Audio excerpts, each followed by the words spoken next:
Hello everyone, I'm Anna and welcome to the channel. It's the first video 2018, so I decided to pull out my Copics and have a go with them, since it's been a while since I've used them. You may have noticed I disappeared from making videos in October, and I'm only just returning.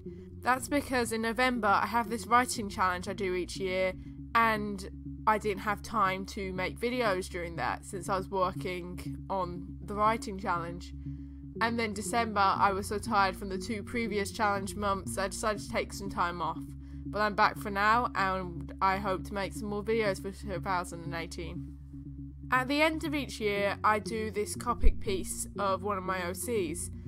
And I think that's what's really got me back into Copics. It's over on my Instagram if you want to have a look at that piece. And I think this piece is vaguely inspired by that, since they both have blue hair and such.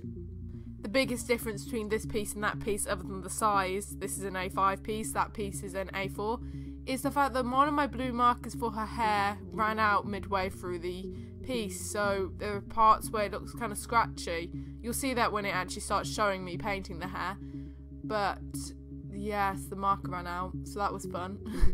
I think it's the worst nightmare of every marker artist when you're in the middle of an illustration for your markers to start giving in. I tried a new paper for this piece. I'm not really too sure what the brand is, I just had a couple scraps of it lying around the house, and I must say I'm not a fan of it for marker use. I'm very particular about what paper I like using for my markers. I like it to be smooth like cardstock but kind of thick so it doesn't start showing some granulation throughout, because markers, when you layer them into the page, it starts showing through the pulp of the paper after a time if you put too much layers down, and this paper started showing that quite early on. I did oversaturate some parts of it, so that was a problem, but with this kind of grainy look to it, I'm not a fan of the paper. But it did make the colours look nice and bright, so it had that going for it. I used a red micron for the tattoos on her neck.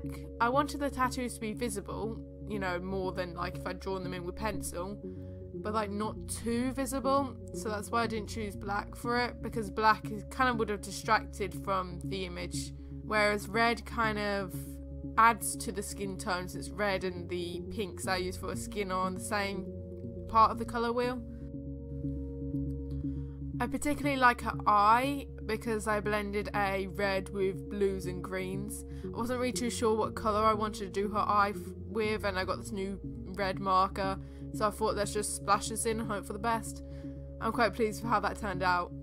I've also started using a new form of line art, broken up line art. Instead of doing one continuous line, I break it up with smaller lines and dots. I've really noticed that that's improved my artwork. I like looking at it with this more broken up line art, and it's less imposing, especially if I use a thinner pen. This one was done in a 0.5, but I find when I do it in a 0.05, the line art practically disappears once I've finished colouring it. So yes, I've really enjoyed using broken up line art, and I hope to do that in more illustrations in the future. Anyway, I think it's around the end of the video. I hope to be back soon with a new video, and I'll see you then. Bye!